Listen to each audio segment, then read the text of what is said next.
Hey everyone, I wanted to create this short video to discuss your final exam.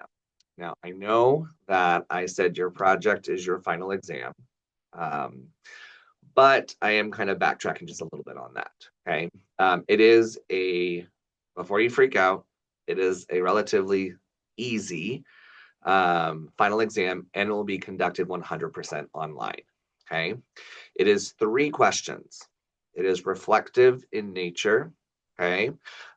So although I don't want to say there's no such thing as a wrong answer, um, obviously you're going to be applying the things that you learned about during this semester, but then also thinking about your career and your place based on your degree here at St. Philip's um, within the hospitality industry and how that works with the other segments of the industry. So there is some opportunity for a wrong answer, but really this is more reflective in nature for you to demonstrate to me that you kind of have a better grasp on what the hospitality industry offers as a whole.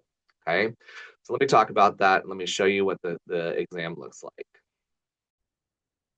All right, so you'll find your final exam in the assignments link of Canvas.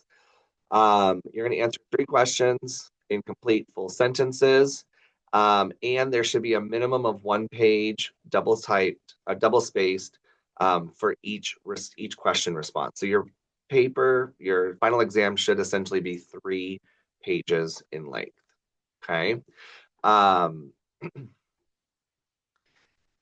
Double spaced basically just means you're writing a half a page, which is probably what, like 6, 7, 8 sentences. Okay. It can be more than that if you need a little bit more space, but also try to keep it pretty concise. Okay.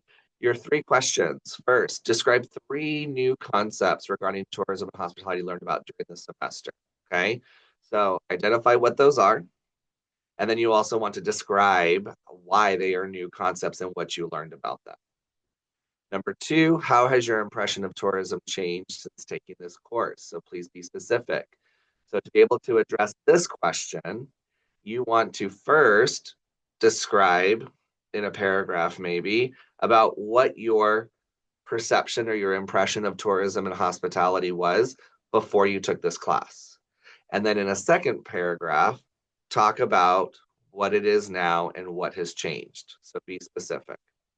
And then number 3, this is where you're going to connect your segment of the industry to different segments and where you find your place. Okay. So what role does your degree play in the tourism and hospitality industry? So if you are in culinary or baking and pastry, then obviously you're in the food and beverage. If you are hotel management, you're in that lodging. If you're restaurant management, again, in that food and beverage. And then hospitality, really kind of whatever your career goals are, that may fall into a specific category or segment of the industry. Okay. And then what segments will you associate most with during your career? So if you're food and beverage, maybe you might be in like let's say your culinary arts, maybe you might be in catering and that's special events. Or maybe you are hotel management, and so maybe you'll also be connected with sales in a hotel and special events again. Um, so think about that. If you are a cake decorator, um, what segments could you potentially most interact with during your career? Okay.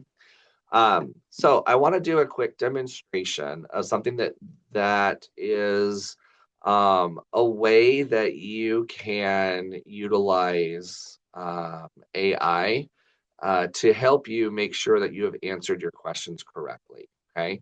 Now, again, these are reflective in nature. So these are questions that you are answering on your own. Okay. This is information you're writing about yourself. So I don't want to use any of these questions in my example. So I'm going to use a fairly simple example. And this one is, what color is the sky? Okay. So I have written my paragraph here. And I'll go ahead and do my double spacing.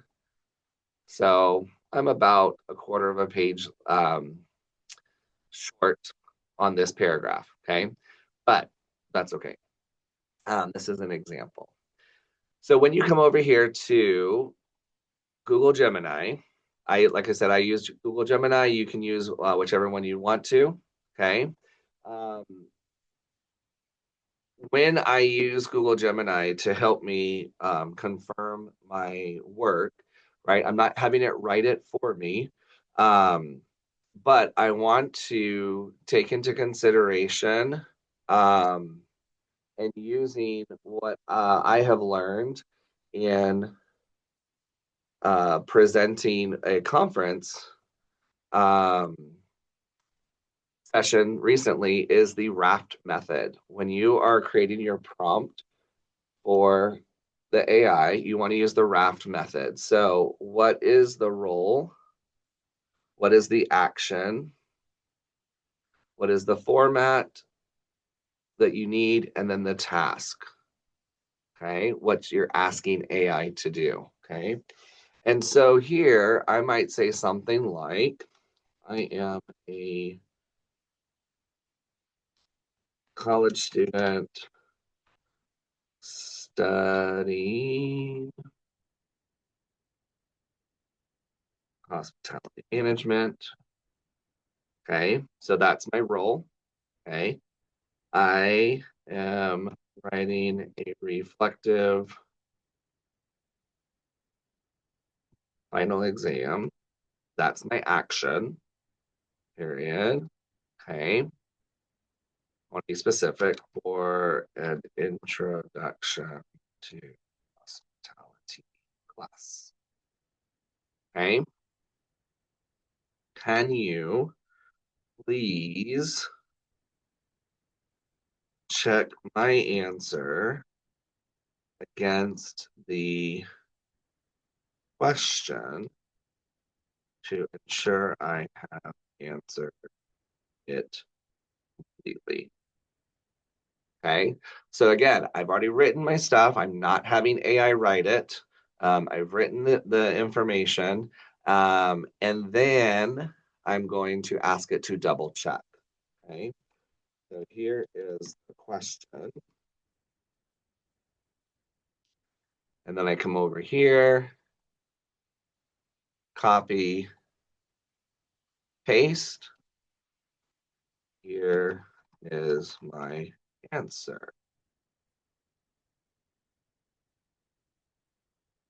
And then I'm going to copy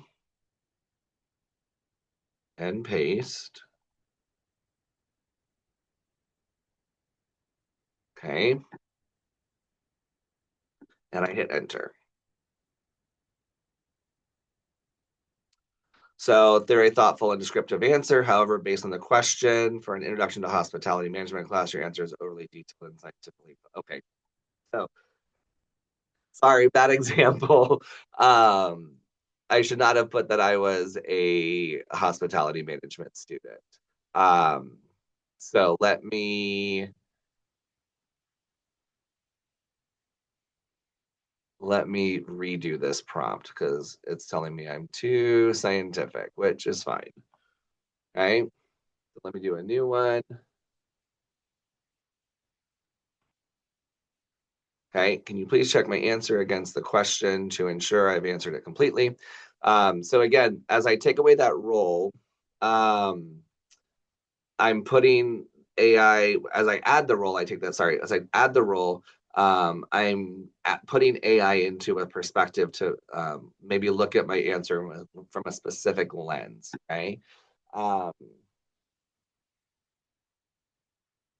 I'm gonna add something also. Can you correct my spelling and grammar, please? Okay. So here we go. Thorough and well explained answer. You've certainly answered the question. Here are some suggestions for spelling and grammar. Okay. It even is going to put it into paragraphs for me. Okay. And so you can Now take this and copy and paste it into the um, to this paper, okay? I would then make sure that you are taking out any kind of extra formatting like um, bolding and whatnot. And so here's a great summary of the corrections that were made. Um, and then I might ask, is there anything I can do to improve my answer? Okay, your answer is already very strong and comprehensive. I'm going to stop right there. Okay. Um, I encourage you to utilize this. Take that question, take that role of being a hospitality, or maybe I'm a culinary student, okay, and then put that question in, put your answer that you've already typed, and then have AI double check it to make sure. Okay, um, that's how I would recommend that you complete this assignment. Um, this is an opportunity for you to utilize AI in a way that is ethical. If you do a spell check in Word, essentially you're using AI word by word. However, by putting it into Gemini, it just automatically corrects everything all at once. So I hope you use this as an opportunity to take what you have already written, the content you've already created, and then either refine it or review it to figure out if you have answered the question completely. Okay, and then read your two answers side by side. Okay, so take what you wrote and take what was developed, because then the goal is you're going to learn from what you wrote and what the final product was, and how do you get to where that final product is your first response in the future. All right, so I hope that helps. I look forward to your responses for your final exam and also your presentations next